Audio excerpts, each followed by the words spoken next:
Welcome to the U-Turn podcast. My friend, this is Ashley Stahl. I'm your host, and you are in the right place if you're ready to create a business, a career, a personal brand, or just a life that you're so proud of. And every single week, we want to support you by bringing you PhDs, subject matter experts, psychology practitioners, business leaders, all here on the show to elevate your success in business and also in life so that you can leave a legacy, you can amplify your authority, and you can really skyrocket the amount of opportunities you're creating for yourself in your career, whether you're corporate or you're a business owner. And if you are new here, again, my name is Ashley Stahl. I'm an international bestselling author of the book U-Turn, Get Unstuck, Discover Your Direction, Design Your Dream Career. And most importantly, I'm the CEO and founder of Wise Whisper Agency. I'm a top 100 TEDx speaker on the internet, and I was so inspired to create Wise Whisper and help clients craft their signature talk. We've helped hundreds of clients craft their talk, and we've also helped so many of them land spots on some of the biggest stages in the world, including the TED and TEDx stage. And so I am here on a mission to help every changemaker I know impact millions. Also, before we get into this episode, shout out to our friend Andy B. Mackin, the artist that has gifted us this sick new music for the podcast. Let's get into this week's episode.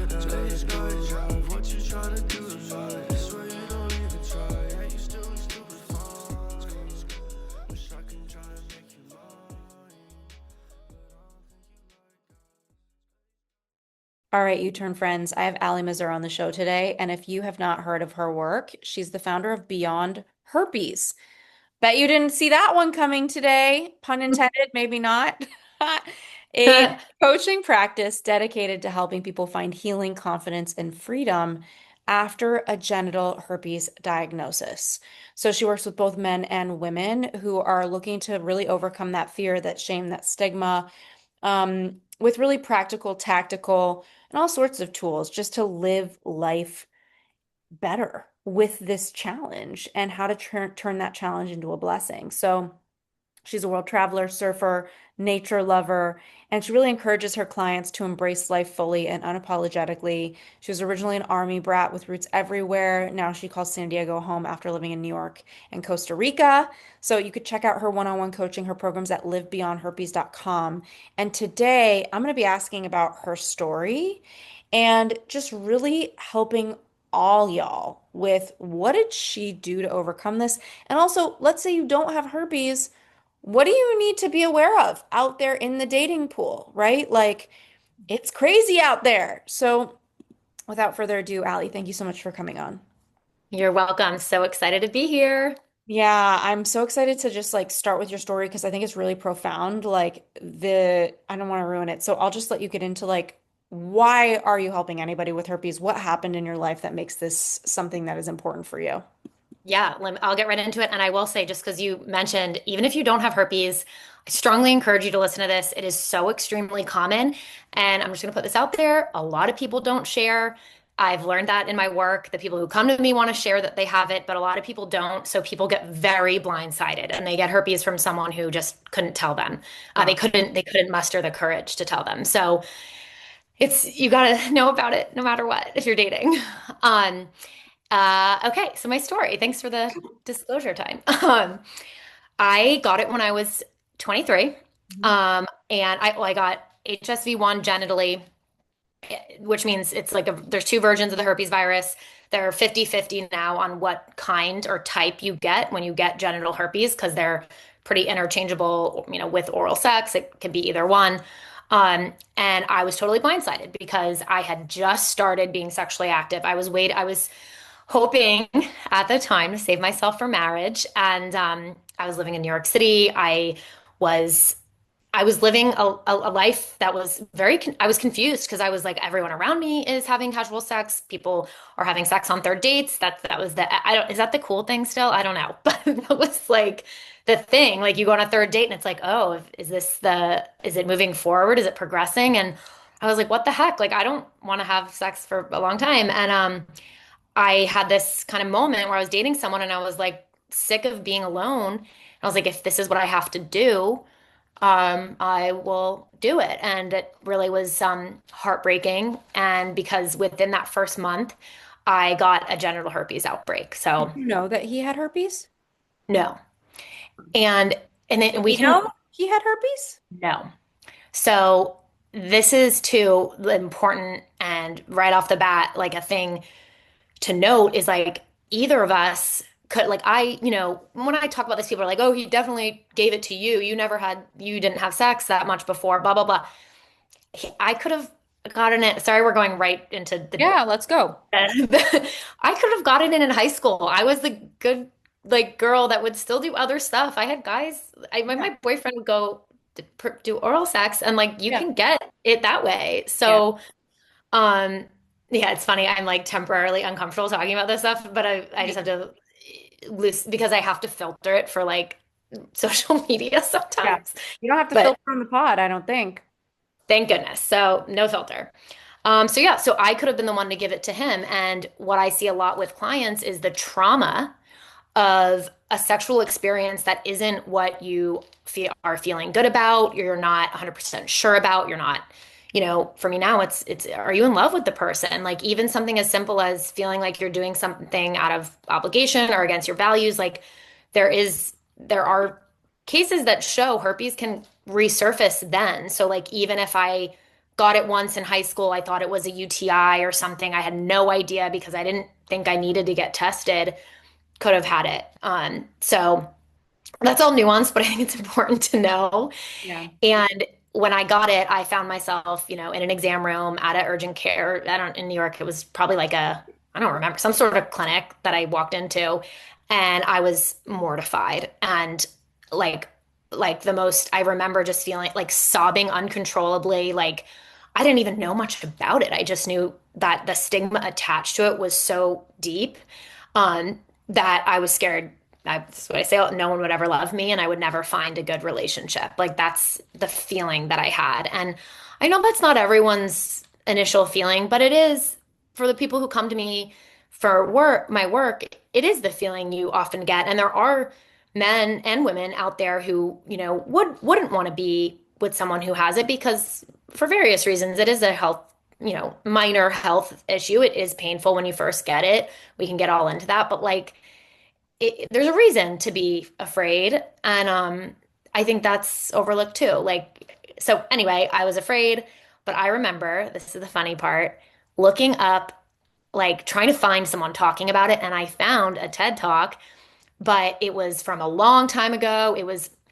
It was not very, very good. They definitely didn't go through your program. And um, it was I did not relate to the person giving it at all. She was awkward and like not I feel bad saying that, but just I didn't relate. I was like, okay, fine, she has herpes, but like does someone who's outgoing and confident and like I want to know someone like me having does someone like me have herpes? And I was just staring at that TED Talk, watching it painfully and thinking, I want to do this. I want to be the one that people find because I will get over this and I won't let it ruin my life.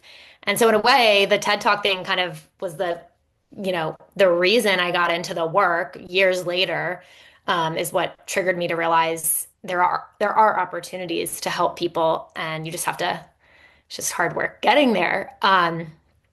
Okay, I know there's like so many like different parts of this story, but basically, I also had bad experiences with doctors and just being handed pills and like, oh, just take this for the rest of your life. It'll prevent transmission, which is not, true. It can in some studies decrease transmission, but um, be getting on the medicine, having headaches, feeling like it was messing up my gut, and being like terrified that I was gonna have to take a long-term prescription pill because I was already super healthy at the time. I didn't want to do that.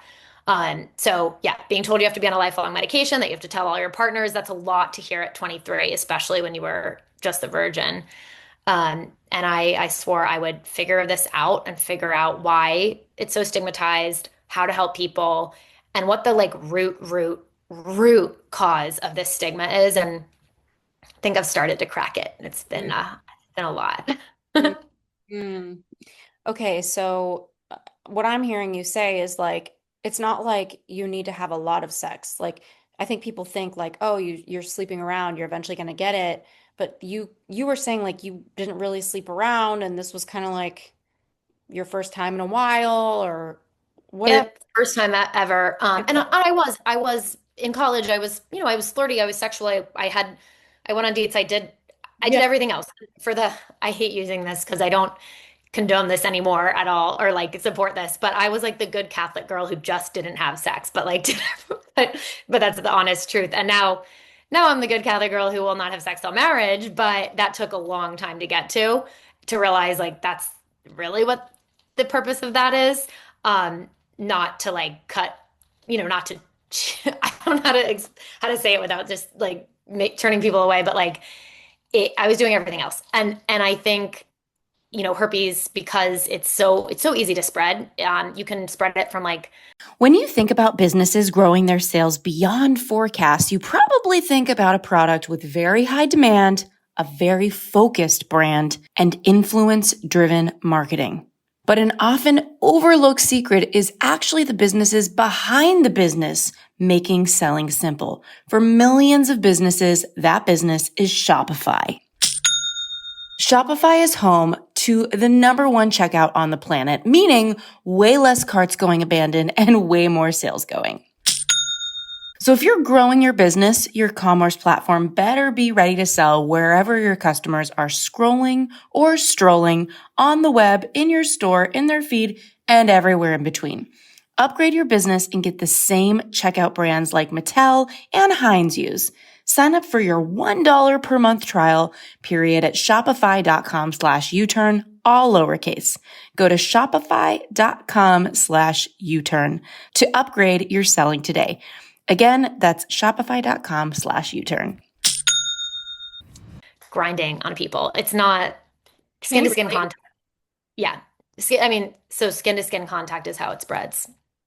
I mean, you mean grinding, like sexual grinding. I'm like Yeah. picturing myself at the club coming home with, The dance. yeah. Yeah, I'm like, holy shit. I didn't know that. Yeah. Okay. So, do you have any stats on STDs to help people kind of understand how common these are, Yeah. specifically herpes as well? Like, talk to us about the landscape. Yeah. So the landscape is, and it's about 1 in 5 people have genital herpes. Wow. So that means either type, either kind, and really quick on the stats that the type 1 and type 2. Type 1 is technically the cold sore version. Like that's how type 1 started. So those are cold sores. And over 80% of the population carries type 1 herpes, whether they have the cold sores or it's just completely dormant. I don't, we don't exactly know those stats because if you've never had, there's so many people that haven't been tested because if you've never had a cold sore, you wouldn't necessarily get a test. It's not included in standard blood tests, Mm. blood work.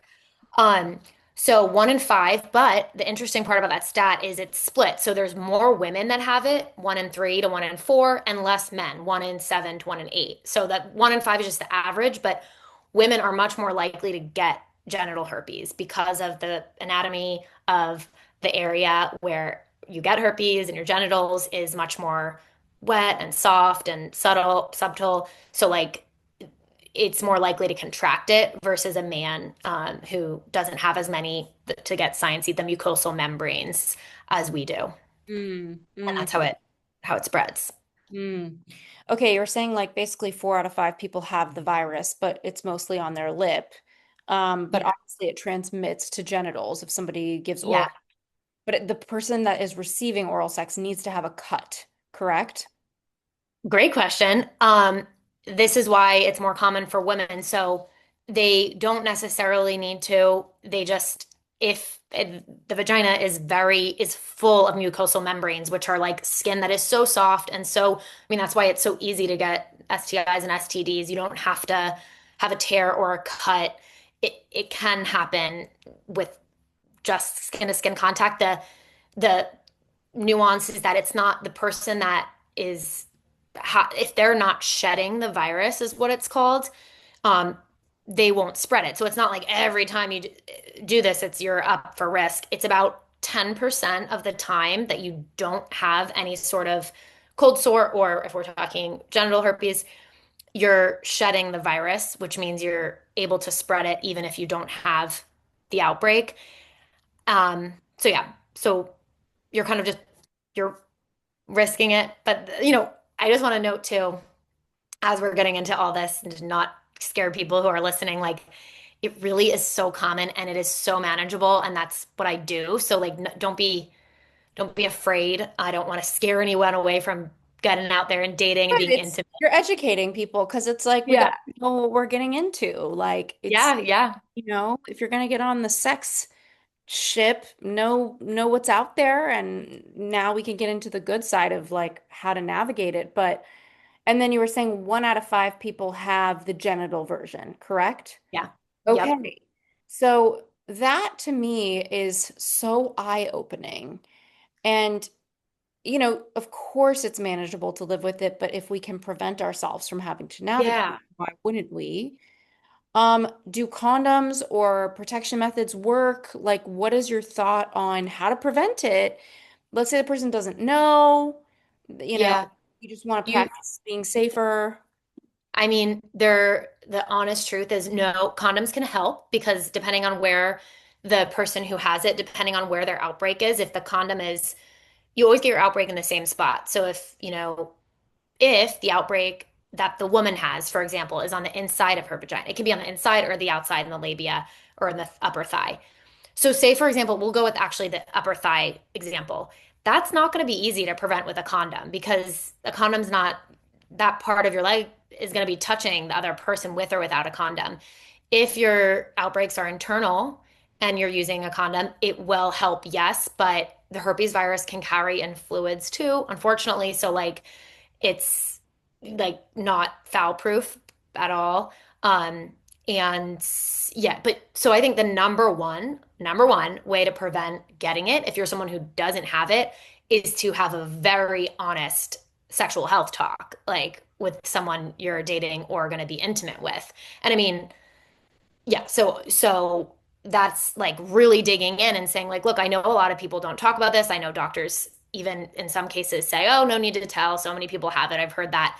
But I really want to know so I can, we can be honest with each other and just kind of demanding that the person tells. A lot of men, more so from what I've seen in my work, don't tell. They suppress it. They like subconsciously suppress. Like they don't even want to talk to anyone about it. Family, friends, at least women have that. I mean, even though it's hard, it's so hard. Like we want to talk about it. I often feel sad for the men who can't even, they just bottle it up and nope, not going to tell, not going to share. So you kind of have to, yeah, you kind of have to really get it out of Yeah. people. Yeah, and it's fun too to like have a conversation with you because I feel like if I had a doctor on to talk about this, it's such a medical talk versus like you're someone who got blindsided by something, Yeah. losing your virginity no less, like your first go at it. And you've made art out of it in your life and you're trying to help people make sense of it in a way that they can have a lighter weight on their chest about something that can feel really heavy. I was a square growing up. Like I didn't really like I lost my virginity somewhat young, but I had a boyfriend for 5 years in high school. Um, but I was a square, like very conservative, very careful. I've never had a one night stand before. I don't think that makes me better than anyone. I think it just makes me more paranoid than everyone. Like genuinely. And so, because obviously herpes is not the only STD. Can you talk a little bit about life with herpes? Because we're gonna get Yeah. to life beyond herpes. We've Yeah. got Yeah. how to get herpes. Let's just talk about like what happens when you get it. What are some of the implications medically? I know you're not a doctor, but just like anything you've personally experienced. And then let's talk about some of the mind shifts you encountered and you help your clients with for everybody else. Yeah. So talk to me a little Yeah. bit about realizing you have it and what to do with it. Yeah, of course. So the number one thing I dive into is like, okay, if someone's getting more than one outbreak, because when you get the first outbreak, it's gonna happen. Like whether you're if you get an outbreak, you have to accept it, work through it, potentially choose to take the medication, choose not to. I'm not gonna, as you noted, not a doctor. I chose to take it a little bit and then decided against it because it was hurting, it was bothering me. But it's getting rid of that initial outbreak and preventing the next one or preventing the chance for reoccurrence. And it's super simple. It's as simple as like, are you healthy? Like, is your immune system firing? what is setting off your what's making you tired or your gut off or your immune system response low, because that's what's going to cause the herpes outbreak. It's not separate. So for me personally, and I'm not again trying to scare people about this, but for me it was like wine, sugary drinks. Like I was so quote healthy when I lived in New York because I was super athletic on these like fun industry sports teams. I walked on the West Side Highway every weekend and drank my green juice and went to yoga. But I was like, so I thought I was really healthy, but I was chronically stressed. It made me like realize, okay, I'm doing okay on some points, but like what in my life is making these outbreaks come back? So life with it is like having to assess why am I run down sometimes and preventing that rundown. So for me, it was I'm run down because even though I'm healthy, I'm going out every Friday, Saturday night, Sunday brunch, and drinking copious amounts of alcohol. Yeah. Um, and that's normal in New York. I didn't think anything Got was it. that. Yeah. Yeah. I And mean, I would get an outbreak. Yeah. okay, so that would cause the outbreak. It's just like Yeah. being tired. And do the outbreaks hurt? Are they like open sores? Like what is it? Yeah. So a little different for everyone. So it can be as simple and not painful as like one tiny little bump that's like, okay, this is technically a herpes sore, but it doesn't really burst open or swell up. There is usually some redness or irritation around it, and it's that combination between a really bad itch and a sting or a burn. Oh. And for some people, it's just like whatever. It's like irritation. For some people, it's so painful at the first outbreak only typically that it's really hard to even go to the bathroom. So like you have to, but again, really different from person to person. I couldn't go to the bathroom. I had to like sit in a cold bath for a few days to pee. Um, but I had talked to plenty of clients who they're like, yeah, it's painful, but it's manageable. They go about their day. Um, but it can be bad. The first outbreak can be bad. I literally had took leave from my job, like I was in so much pain, Oh. and yeah, I think the emotional pain at first is also extremely wearing on your body. And then moving forward, once you get over that first outbreak, it's the fear, again, all the mental stuff, the fear of rejection, the fear of when am I going to get this next outbreak? What Google says is, oh, you usually get it within a few months. And it's like all the misinformation and confusion. If you're healthy and your system's regulated, like you don't have to get more outbreaks. So I don't, does that help? I feel like it's going in a circle. I talk about it so much, so. No, no, that does help. And as far as like the first step, so let's say somebody listens to this episode and they're having a moment right now, and I hope this isn't happening for anyone, and again, I'll reiterate my Yeah. fear. It's like I had a sore like 3 weeks ago and it really hurt and it went away. Clearly, this could be the moment of being like, go to the doctor, like get it checked out. Yeah. Just go to your OBGYN, you Yeah. ask for a test, or what would be the way to discover it? Yeah, you ask for an STD test, but add on the herpes virus, HSV1 or and 2.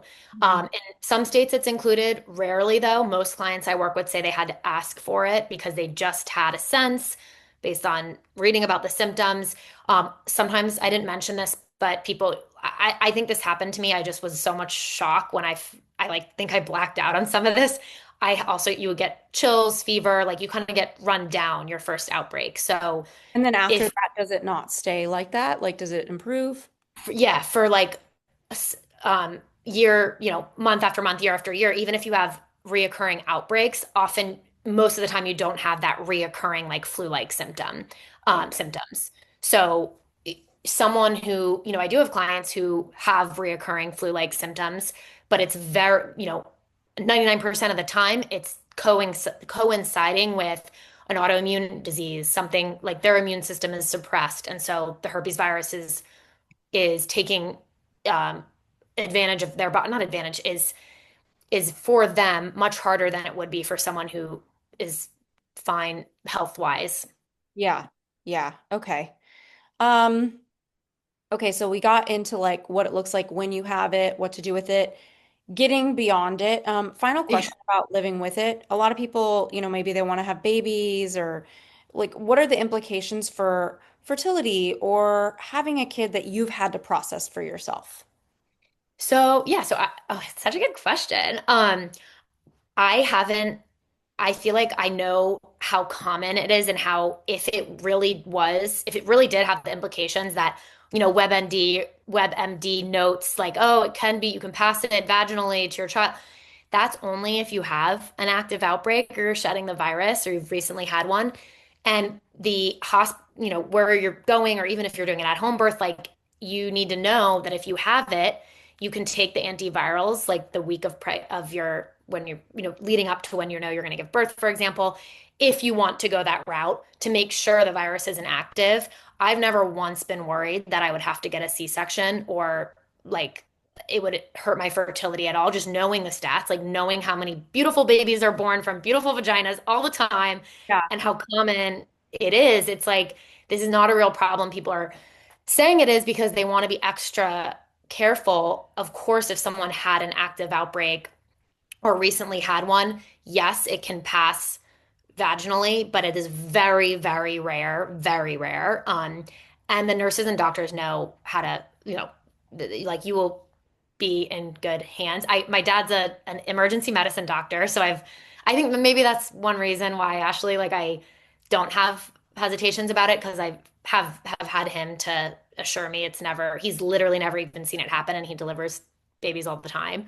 Mm. Um, so that's not something I've ever worried about. And honestly, my clients, once we get to the point where they're not having outbreaks, they go, months and months and then years and years. And by the way, I didn't even note this. I haven't had an outbreak now. It's been 7 years. I need to update it on my website. But like, so when you go for so long without an outbreak, you're very rare chance you're even shedding the virus. So the Mm. longer you can go without it, the better. So I would say anyone who's looking to date, get pregnant, whatever, just keep the goal to like keep going longer and longer without an outbreak, get healthier and healthier. And if you have one pop up, it's not a setback. It's like, oh, well, you had one in 2 years instead of ongoing, if that makes sense. Yeah, I love okay, so this brings me into like life with herpes and like beyond it, right? Um I want to start with like the conversation you have and like the implement, Yeah. because I imagine that's the first thing people think is first is, oh my God, what is this going to do to my body and my future? And then how do I tell people about this? I have a friend who she's amazing and she posts all over the internet. She's like, I have herpes, and people shame her in the comments and they're Ugh. like, that's disgusting. Why are you posting about this? Da, da, da. And I mean, I love brave people who are honest about where they're at. Like, I think we need more of them. What would be your way of because I imagine you've coached enough people at this point who have had this conversation. So yeah, Hmm. just talk me through a little bit of like how you would advise people to approach it. To bring up the conversation. Yeah. Yeah, and a reminder too to people who don't have it to bring it up as well. So if you have it, I always bring it up. I that hey like or I mean I don't hold on. I want to like pause. The more you're dating with intention, so I don't want people to think they have to tell everyone. So this is going to be, I can do two different types maybe for people who do choose casual sex. Like it's going to be a little different than if you're waiting for a more committed long-term relationship. I don't think you have to bring it up right away because it isn't like a major, major health concern for especially women to men. I mean, for both, whatever. It's a virus. It has some implications, but it's manageable and it can be put dormant. So Yeah. waiting a little bit longer is what I advise. Like when I say longer, a few months or I know I'll get backlash on that, but like, I have a friend who she's like, no, I didn't tell the guy I'm getting married to until our like ninth date. He was like an amazing man, but he didn't need to know that until I was more sure I wanted to be with him. Mhm. Um, so I tell like on a fourth or fifth date. That's what I would tell people. Fourth or fifth date, and you say, hey, there's something I want to talk to you about.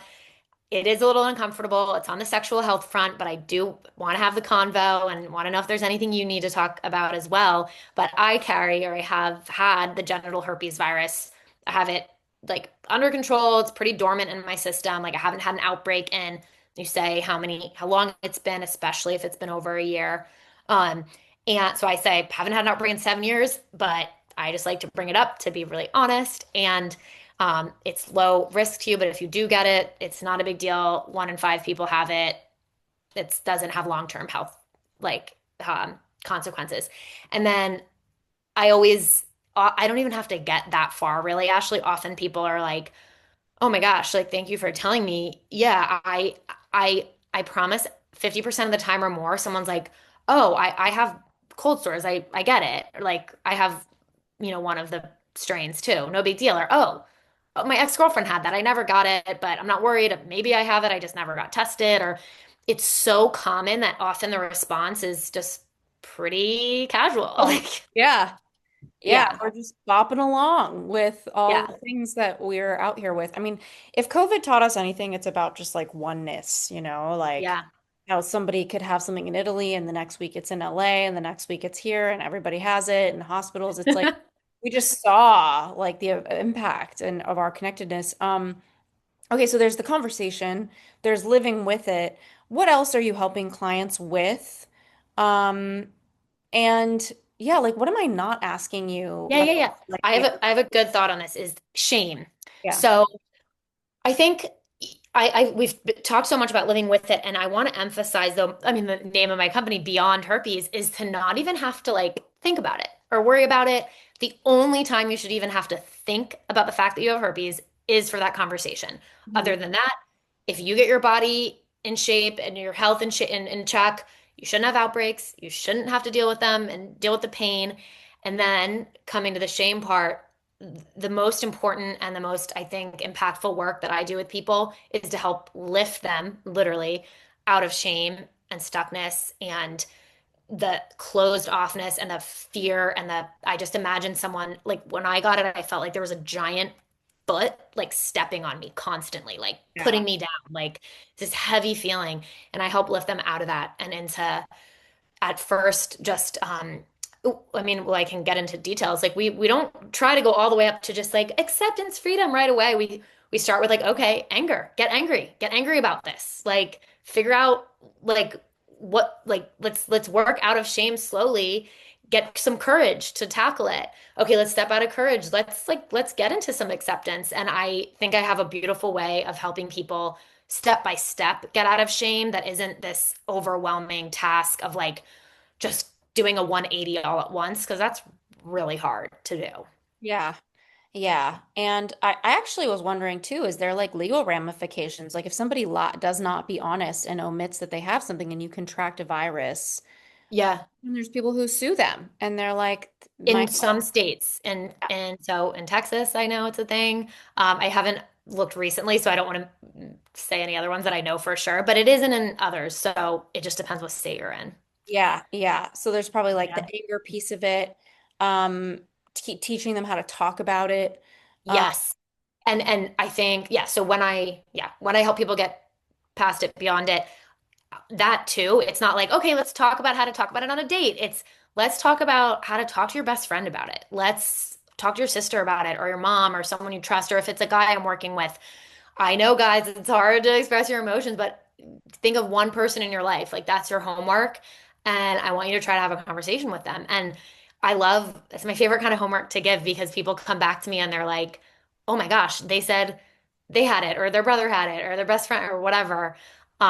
So yeah, so getting people to talk about it and then I want to just the shame, the talking out loud about it, just saying it out loud helps so much. yeah. Um, and then I think the owning your health, like owning like taking control of your body and your health is something huge for a lot of my clients. Like they might have thought they were totally fine, but I do honestly have some people who come to me and they're like, actually, I would like to lose a little bit of weight, or I don't feel really confident in my the way that I talk about things or my intellectual like there's it makes you look at things that you're actually really ashamed of, and herpes was just the thing that like triggered your shame to like be full force. And Mhm. then I help people with those things too. Yeah. So Such a like, I hate to call it a fun conversation, but it really is kind of like fun to take something that people relate to as heavy and make it a little lighter. Like, oh yeah. it's such a pleasure to do that with anything you do for your work, like whether what you do is complicated, like you're in tech and you're an engineer or IT or even just like coaching people through having herpes. Um, I know this is going to touch someone who either has it, doesn't know they have it, maybe they're going to go to the doctor. That gets me really excited. How can people keep learning about you or work with you? Yeah, so they would just have to follow me on Instagram. It's Allie Beyond, and I purposely don't put herpes in it because I know as a first step, like when you first get it, it's scary to like follow an account with herpes in it. So I try to make it like look at my content. I won't be offended if they don't follow me, but find me on my website, like reach out. So I think yeah, the best thing to do is the Instagram thing, my website to like book a call. And I would say too, I think I would be amiss if I didn't mention this, like something that's an important part of like what myself, my brand and what I do is how I help women redefine and men. I keep giving men it takes a little longer to get to this point with men, but redefine their boundaries for sex because we didn't talk much, but if you have a sec, like it's something that's very, very a big part of my sessions is people like can change their entire perspective on their dating life or what they're doing and realize they were in a toxic relationship or all of this stuff that, herpes aside, you need to get out of that or get out of that habit or get out of thinking you need to have sex with someone for them to love you or want to be with you. So that's huge too. It's a big part of my work. You'll see it on my website. I really believe in believing your body is sacred and resetting your values based on what you've been through. Yeah, yeah. This has been so nice. Thank you for sharing and being open and giving people reminders. I think we all need reminders that heavy things don't have to be so heavy. And yeah, Allie Beyond, thanks again. Thank you, Ashley. Thanks for tuning in to the U-Turn podcast. I hope you learned so much in this episode and you're putting it into action today. We would love to hear from you. Slide into my DMs at Ashley Stahl or leave a written review if you're inspired. It would mean so much to us. Be sure to subscribe to the show because, as you know, the more subscribers we get, the better the guests we can bring you. And in the meantime, if you're looking to skyrocket your personal brand and impact millions, Head on over to wisewhisperagency.com to learn more about how we can help you craft your greatest talk of your life, how we can help you get booked on some of the biggest stages in the world, even the TED or TEDx stage. We'd love to hear from you, and that's it for this week.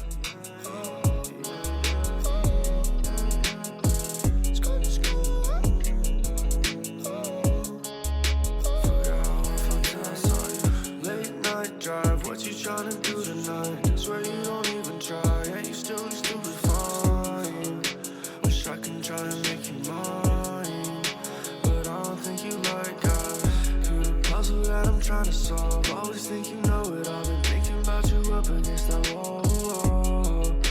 It's too late, I fell on every fall. Holding ground on hearts. I'm holding ground on hearts. Holding ground on late night drive. What you trying to do tonight? I swear you don't even try. Yeah, you still try and make you mine, but I don't think you like guys. I don't think you like guys. I don't think I should try. I guess it's time to give up.